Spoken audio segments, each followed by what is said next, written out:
गलील की झील के किनारे फिरते हुए उसने दो भाइयों अर्थात शमौन जो पतरस कहलाता है और उसके भाई अन्द्रियास को झील में जाल डालते देखा कि वे मछुए थे। यीशु ने उनसे कहा, मेरे पीछे चले आओ तो मैं तुम्हें मनुष्य को पकड़ने वाला बनाऊंगा। हाँ, जब मछलियां पकड़ने के बाद प्रभु ने पतरस और अन्द्रियास को क्या कहा? मेरे पीछे चले आओ, मैं तुम्हें मनुष्यों को पकड़वाने वाला मछुआरा बनाऊंगा। प्रभु ने कहा, मैं तुम्हें मनुष्यों को पकड़वाने वाला मछुआरा बनाऊंगा। प्रभु ने बोला उसे, और वाकई प्रभु ने पतरस को मनुष्यों को पकड़वाने वाला मछुआरा बनाया। अब पतरस को प्रभु ने और चेलों को यह समझ धीरे धीरे देने लग गया। अभी मैंने आपको क्या बताया, चेलों को यह समझ थी कि लोग एक दूसरे से जुड़े हुए हैं। जब आप प्रभु की सेवा करेंगे तब पवित्र आत्मा आपको ये बुद्धि देंगे कि आपको किस प्रकार की सेवा को करना है। देखिए, मैं यहां पर आपको वचन प्रचार कर रहा हूं। आप एक सेमिनार अटेंड करेंगे, दूसरा सेमिनार अटेंड करेंगे, और दूसरा सेमिनार अटेंड करने के बाद आप सोचें अब हम फील्ड में जाएं, अब हम आत्माएं जीत लाएं। नहीं जीत पाओगे। अभी जैसे आशीष की मम्मी कह रही थी ना, भैया हम बताते हैं पर लोग आते नहीं। लोग नहीं आएंगे। आपको लगेगा अरे भैया ने तो पवित्र आत्मा के लिए प्रार्थना किया था, अभिषेक के लिए प्रार्थना किया था, हम तो फील्ड में भी गए, हम लोगों को क्यों नहीं ला पाए? लाए तो चले गए। वो ऐसी मछलियां थी, जाल डाला तो सही परंतु फिर निकल गई। आपको लगेगा, आप या तो कहोगे भैया या तो आते नहीं, आते हैं तो फिर चले जाते हैं, रुकते नहीं। क्यों नहीं रुकते? क्योंकि अभी आपको प्रैक्टिकल जानकारी नहीं है। फील्ड में कैसे आपको प्रचार करना है, ध्यान से सुनो। यही जानकारी आपको नहीं है, ये अनुभव नहीं है। अब सारी बहनें रोटियां बनाती हैं, रोटियां बनाती हैं ना आप। तो जब आप खाना बनाने की जब आप किताब लाएंगे और अगर उसमें साधारण से पढ़ेंगे कि गेहूं की रोटी कैसे बनाएं, जैसे उदाहरण के उसमें ये लिखा होगा, तो उसमें क्या लिखा होगा? 250 ग्राम आटा ले, आधा गिलास पानी ले, छींटा मार के उसे गूंदे, गूंदने के बाद बेलन और चकले पर उसे गोल गोल पेड़ा बनाए और आटे को रखें और पेड़े को रखें और उसे बेलना आरंभ करें, और गोल रोटी जब बन जाती है उसे तवे पे डाल लें। बस 5-7 लाइनों में थ्योरी, ये जानकारी आपको मिल गई। अब आप करना शुरू कर दो। क्या रोटी बन जाएगी? है? नहीं। आपने पढ़ा, अच्छे से एक शब्द पढ़ा, परंतु अगर अनाड़ी आदमी को दिया जाए, अच्छा अब ये रोटी लो और इसमें देखो 250 ग्राम आटा और आधा गिलास पानी से अब शुरू कर दो काम। अब आप बनाओगे, या तो आप पूरा जब अगर आटा गूंदोगे तो लई बना दोगे गोंद की तरह। आप कहोगे यार वो फलानी औरत आटा गूंदती है तो परात में तो आटा उसका बड़ा अच्छा दिखाई देता है, मेरे से तो लई बन गया, हाथ में चिपक जाएगा, उतरेगा ही नहीं आटा। है? आप कहोगे मैंने पता नहीं कौन सी गोंद डाली, आटा तो मेरी उंगलियों को नहीं छोड़ रहा। फिर अगर चलो आटा किसी तरह कर लिया तो बेलूं कैसे? चारों तरफ आपने उसे बेल भी दिया तो गोल रोटी नहीं मिली, फिर तो नक्शे बन गए। फिर आप क्या करोगे? अच्छा रोटी को तो गोल होती है तो बड़ा कटोरा उस पर रख दोगे, चारों तरफ से छुरी से काटोगे। हालेलुया। परंतु जब तक आप खुद नहीं करोगे आपको अनुभव कैसे आएगा? आप आटे को गूंदोगे, उस पर छींटा मारोगे, आपस में आटे को मिलाओगे, फिर वो गुठलियों की तरफ आ जाएगा, फिर और छींटा मारोगे, फिर और उसको घुमाओगे आटे को लेकर, फिर आटा आपस में मिलने लग जाएगा, फिर मुक्कियां मारना शुरू होगे, फिर छींटा मारोगे, मुक्कियां मारोगे, छींटा मारोगे, मुक्कियां मारोगे, आटे को पलटोगे, मुक्कियां मारोगे, छींटा मारोगे, मुक्कियां मारोगे। ऐसे ही होता है ना। फिर 5 मिनट के लिए आटे को छोड़ देते हैं लेस बनने के लिए, फिर उसके बाद मुक्कियां मारते हैं, साफ आटा अच्छा। ऐसे ही होता है ना। ऐसे ही ये सेमिनार है, यहाँ आपको थ्योरी जानकारी मिल रही है। प्रभु यीशु मसीह गए, चेले प्रचार किया, 1 दाना 2 दाना 4 दाना ये सुनने और सीखने में अच्छा लगता है, गुणात्मक। मैं आपको बता रहा हूं। आप कहोगे भैया आपने बता तो दिया परंतु इतने चेले हम भी नहीं बना सकते, पहले ही हथियार डाल दोगे। क्यों? क्योंकि आपने प्रैक्टिकल अभी नहीं किया। मुझे किसी भी तरह के लोगों के बीच में बैठा दो, अब मुझे इतना प्रचार करने का आदी हो गया हूँ, इतना आदी हो गया हूँ, सामने वाला बोले ना जी प्रभु यीशु मसीह की, हम बात तक नहीं करना चाहते आपसे, मैं कहूँ भाई मत कर, पर बैठा ले बस अपने पास मुझे मैं उसे कब सुसमाचार सुना दूंगा, उससे को भी नहीं कानों कान पता चलेगा कि मैंने कब बता दिया उसे प्रचार भी कर दूंगा मैं, उसे मैं प्रचार कर दूंगा, और बातों बातों में मैं इतना मजबूर कर दूंगा कि सामने वाला मुझे खुद बोलेगा कि बताओ प्रभु यीशु मसीह के बारे में। सीधे मैं डायरेक्ट नहीं बोलूंगा, क्योंकि मैं प्रचार कर करके लोगों की काउंसलिंग कर करके बातें कर करके मैं इतना मंझ गया हूं कि सामने वाला मुझे ये बोल रहा है, अब इसमें मुझे ये उत्तर देना होगा, इसको ये बोलना होगा।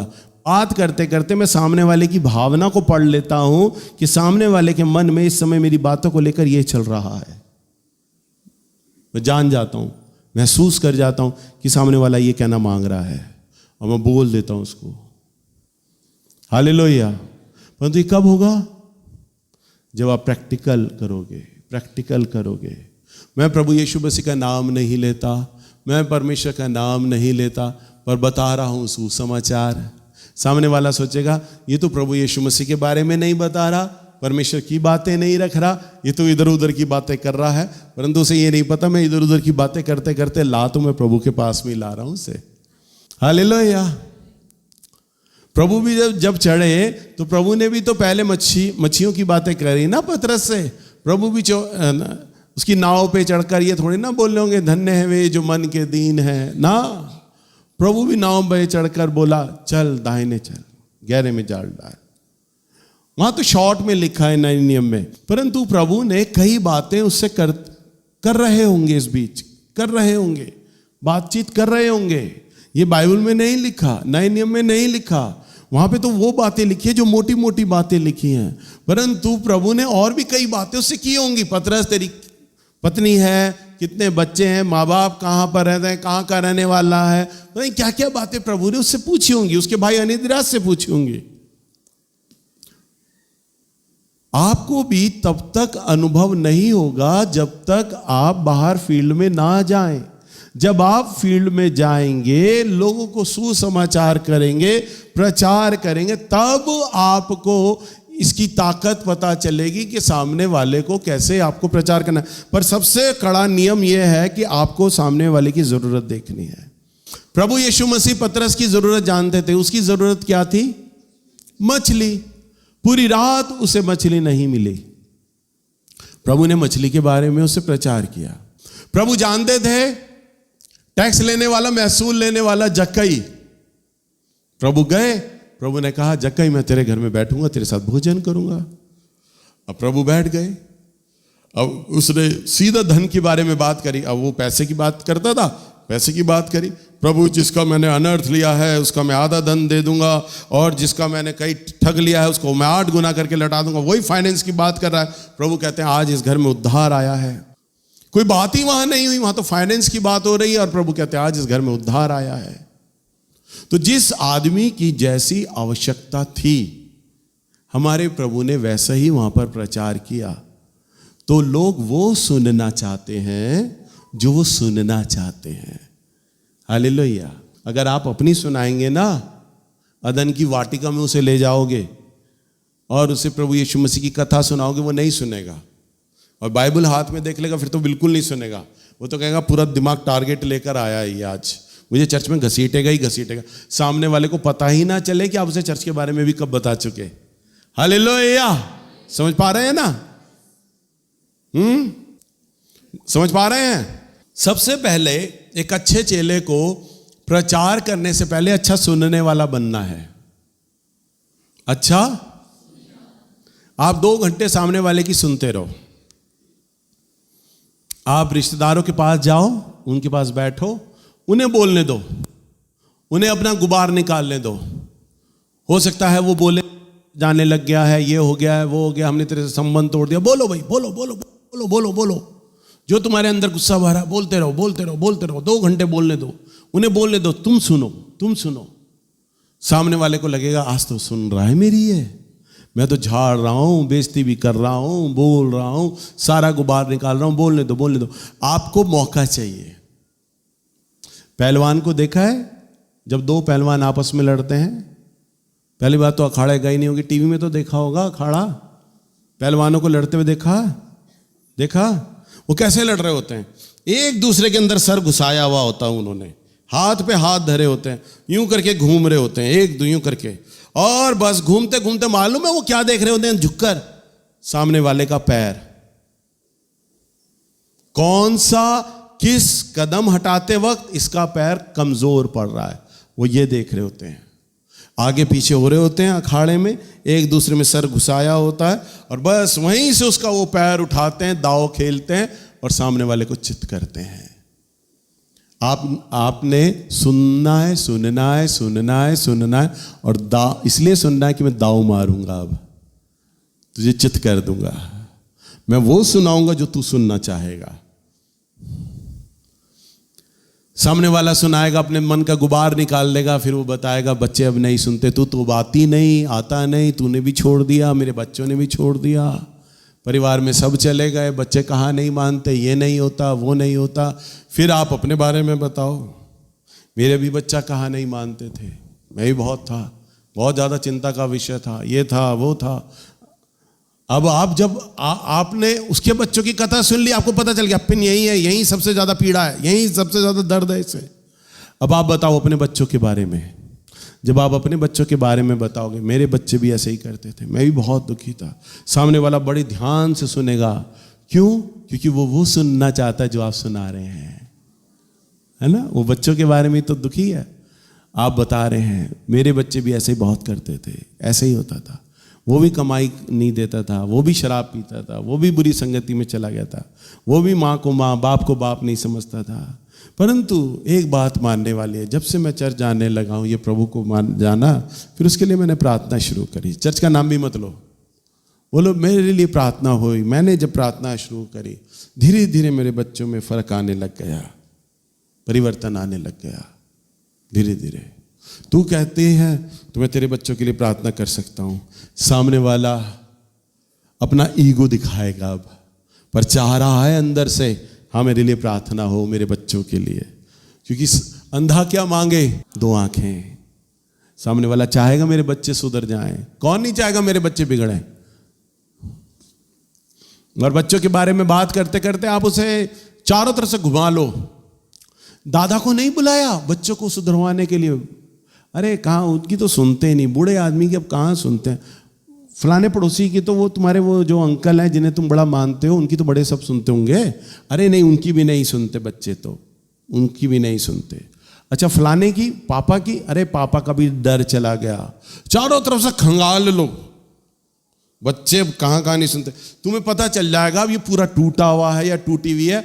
बच्चे हाथ से निकल गए हैं और माँ बाप, रिश्तेदार, बूढ़ा बूढ़ी सब समझा के थक गए हैं, अब सुधर नहीं रहे।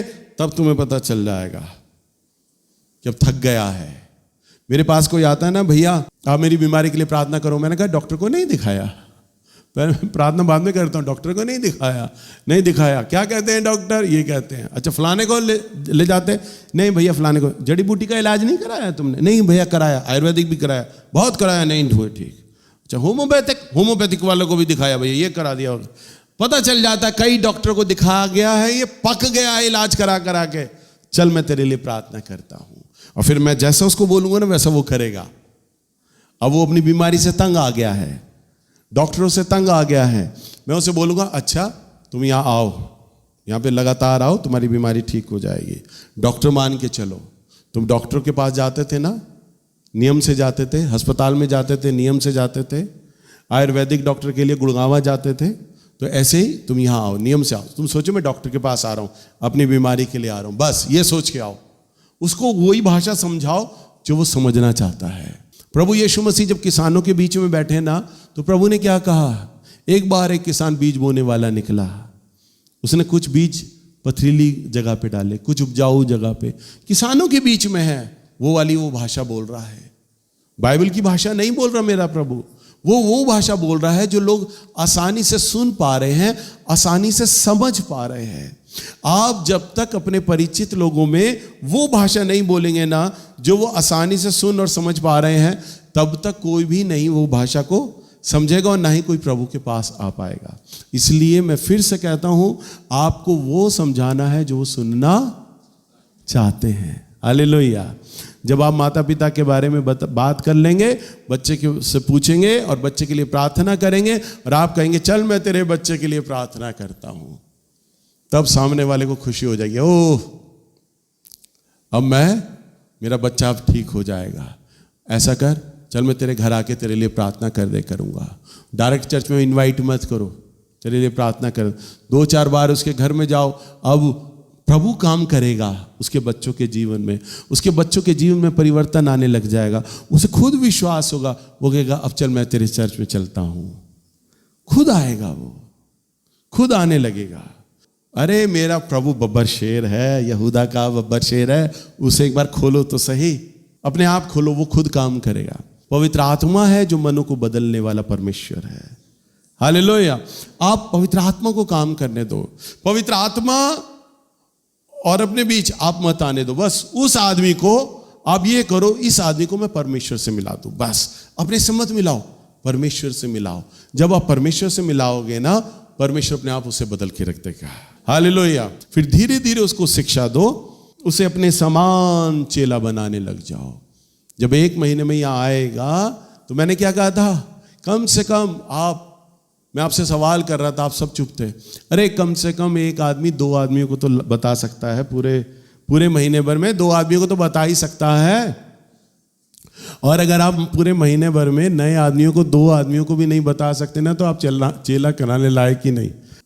आप चेले क्या जानते थे बताओ? कि लोग एक दूसरे को जानते हैं, हर आदमी के अपने जानकार थे। अब जब संजय की मम्मी आई ना प्रभु में, संजय का परिवार जब प्रभु में आया तो उसकी मम्मी के पास दवाई लेने के लिए तोमर कॉलोनी के लोग आते थे। अब कुछ को तो वो दवाई से ठीक कर दिया करती थी, अब कुछ देखती थी ना कि दवाई से ठीक नहीं हो रहे, तो उन्हें वो मेरा पता दे दिया करती थी। भाई तोमर कॉलोनी के लोग ही ऐसे बने। अब जो प्रदीप की मम्मी है, अम्मा जी, अब वो ज्योति की मम्मी के पास दवाई के लिए आई थी। अब प्रदीप के था पेट में दर्द। अब उन्होंने देखा भाई पेट की दर्द की तो समस्या ऐसी है, अब भैया के पास लेके आती हूँ। अब वो मेरे पास आई, अब पेट का दर्द मैंने प्रार्थना किया, वो ठीक हो गया। प्रदीप ठीक हो गया, वो कॉन्गो बजाने लग गया यहाँ। हालेलुया। अब एक परिवार से कितने लोग बढ़ने लग गए।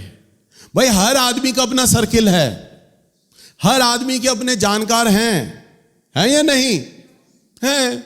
आपको खुद नहीं करना। संजय की मम्मी ने अकेले कलीसिया नहीं बनाई, ज्योति ने अकेले कलीसिया नहीं बनाई, मैंने अकेले कलीसियाएं नहीं बनाई।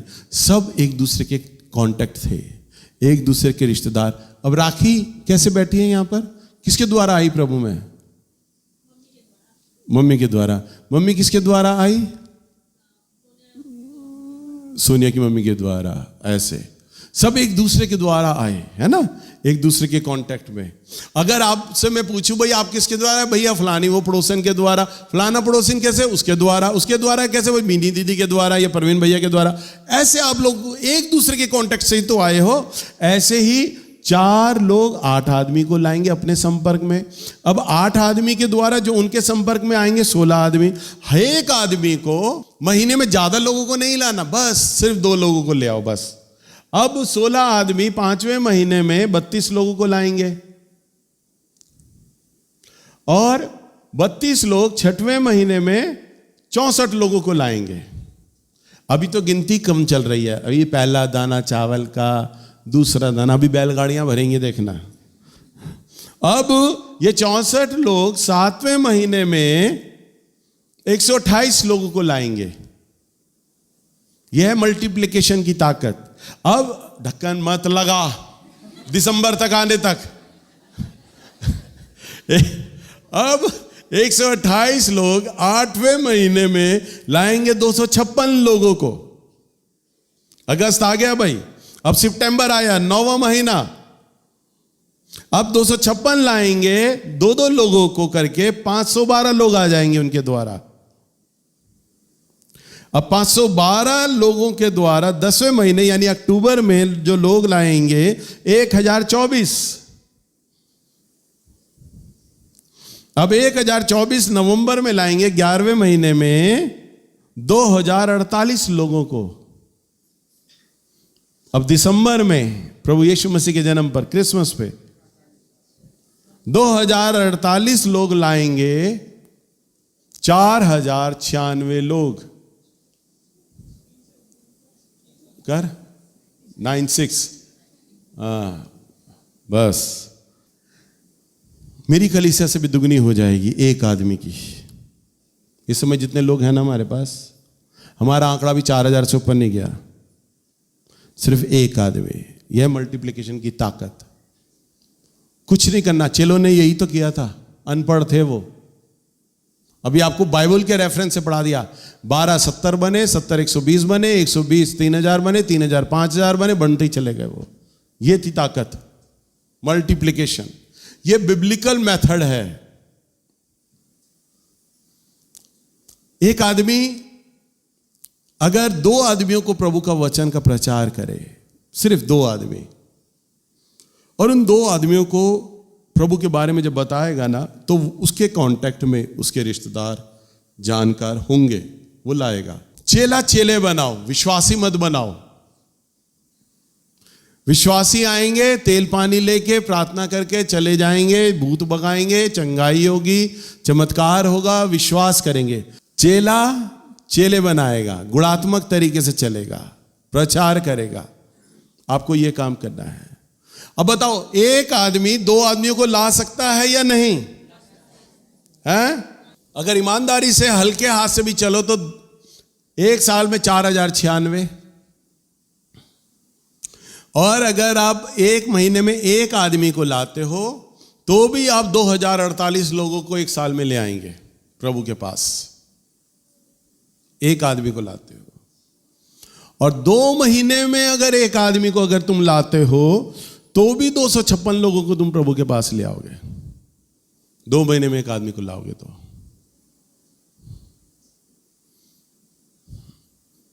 इतना सरल है प्रभु का वचन प्रचार करना। बस अब तक ये गिनती कामयाबी में क्यों नहीं हुई, प्रैक्टिकल क्यों नहीं हुई? क्योंकि आप लोगों ने किया नहीं इसे, चले नहीं इस पर। बस आप चले नहीं, तब खाली घर बैठकर आप राय ले लें, 1 या 2 बार किसी के घर जाएं और प्रभु में ना आए, नहीं। देखिए, जब आप काम पर जाते हैं, नौकरी पर जाते हैं तो 300 दिन जाते हैं, हफ्ते में 7 दिन आप कमाई के लिए जाते हैं। प्रभु के लिए आप प्रतिदिन 1 या 2 घंटा स्पेयर होकर आप निकालिए। मैं जब नौकरी पे जाता था ना, तो मैं पूरे दिन का थक जाता था। 50 दुकानें टारगेट में दी जाती थी मुझे। अगर 50 दुकानों में से 45 दुकानें मैंने करी, मैं फाइल जमा कराता था, 5 दुकानें मेरी पेंडिंग रह जाती थी ना, तो 50 दुकानें अगले दिन की और 5 दुकानें एक्स्ट्रा जो मेरी पेंडिंग थी, 55 दुकानें मुझे करनी होती थी। यानी 50 दुकानें के ऑर्डर मुझे लाने होते थे, तब मुझे तनख्वाह मिलती थी। अब आप सोचिए, उन 50 दुकानों के पीछे मुझे 70-80 दुकानों पे जाना पड़ता था, तब जाके 50 दुकानों के ऑर्डर मिलते थे। मेरे पैर बुरी तरह थक जाते थे। अजमेरी गेट पे जाता था, तब मैं झड़ोदा में रहा करता था, साइकिल से जाता था अजमेरी गेट, साइकिल से आता था। जाते वक्त पैर थकने, आते वक्त पैर थकने, फिर पूरी मार्केट मैं साइकिल पे चलता था। 80-100 दुकानें चलने के बाद थक जाता था। गर्मी, सर्दी, बरसात ऐसे ही चलता था। और उसके बाद मेरे मन में प्रभु बोझ देता था, तू मेरा सुसमाचार प्रचार कर। 6 साढ़े 6 बजे मैं अपना ऑर्डर फाइल देने के बाद मैं जब फ्री होता था, तब मैं इरविन अस्पताल जाता था, जीबी पंथ जाता था, वहाँ जाता था। तब मैं बीमार लोगों के लिए प्रार्थना करता था। वहाँ प्रार्थना करता था, 10:30-11 बज जाता था मुझे। उसके बाद रात को मैं साइकिल पर आता था, खाना खाता था, प्रार्थना करता था और सो जाता था। फिर अगले दिन सुबह 7 साढ़े 7 बजे उठता और 9 बजे तक मुझे वहाँ अजमेरी गेट पहुँचना होता था। सारा दिन आप काम, पहली बात तो आप ऐसी ड्यूटी करोगे नहीं। ड्यूटी कर लोगे तो सुसमाचार प्रचार ही नहीं करोगे, मैं अच्छे से जानता हूँ। आज ये जो कलीसिया देख रहे हो ना, इसलिए देख रहे हो क्योंकि मैं लगातार चलता रहा, थका भी, पर मैं चलता रहा, प्रचार करता रहा, जाता रहा। आज वो लोग यहाँ नहीं हैं। उनमें से एक भी आदमी नहीं है जहां मैं प्रचार करने गया। वो मेरी बिरादरी, मेरे धर्म, मेरी जाति के लोग नहीं थे। बस प्रार्थना किया, अस्पतालों में अगले दिन वो नहीं मिलते थे, डिस्चार्ज हो जाते थे।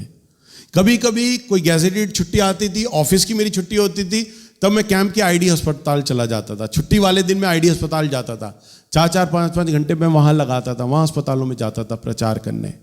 खाली नहीं बैठता था, प्रतिदिन जाता था मैं प्रचार करने।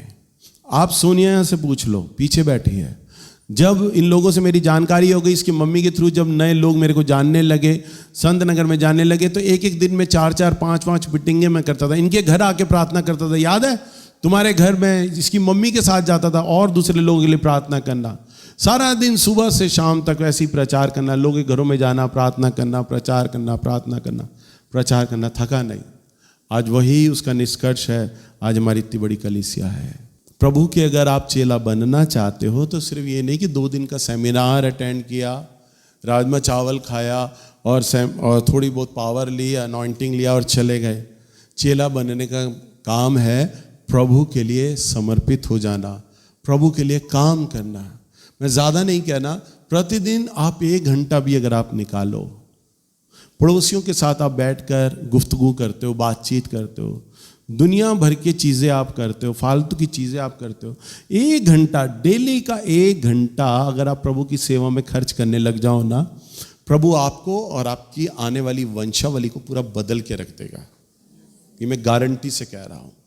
आप सही, जब आप प्रभु की सेवकाई करने लग जाओगे, दिल से उसका सुसमाचार प्रचार करने लगोगे, प्रतिदिन 1 घंटा, एक नियम बना लो, मुझे 1 घंटे से लेके 2 घंटे तक मुझे कहीं पर जाना है, प्रभु का वचन का मैंने प्रचार करना है।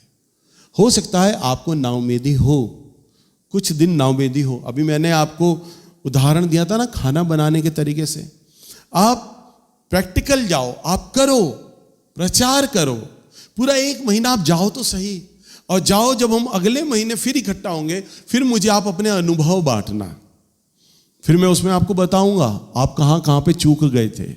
मैं आप सब लोगों से सवाल करूंगा, मैं पूछूंगा, हाँ भाई बहन तुम गई थी, तुम्हारा क्या हुआ, तुम अपना अनुभव बताना, फेल हुए, पास हुए, जो भी हो बताना मुझे, मैं सुन के बताऊंगा तुम कहाँ पे चूक कर रहे हो, कहाँ पे क्या कर रहे हो, कहाँ पे क्या कमी जा रही है, मैं बताऊंगा सुन के, फिर उस चीज को ठीक करो। क्यों नहीं, परमेश्वर तुम्हारे द्वारा ही आंकड़ा पूरा करवाएगा। करो तो सही, करोगे तो अवश्य पूरा होगा। आज इतने लोग हो ना यहाँ पर, एक आदमी भी अगर इसकी तरह चल पड़ा ना, काम करके मेहनत से, दिन में 1 दिन 2 दिन आप काम करने लग जाओ, प्रभु आपको सारी जरूरतों को पूरा करेगा आपकी। हालेलुया। आज मुझे, मेरे बच्चों को, मेरे परिवार को और मेरे से जुड़े प्रचारकों को है ना, खर्चे पानी का सोचना नहीं पड़ता। प्रभु आज हमारी सारी ज़रूरतों को पूरी कर रहा है। ये तो धन है, धन तो चलो आने वाला आपको प्रभु बाद में देगा, परंतु मैं आपको ये कह रहा हूँ, आप प्रभु की दिल से सेवा करो, प्रभु आपकी सारी आवश्यकताओं को पूरा करेगा।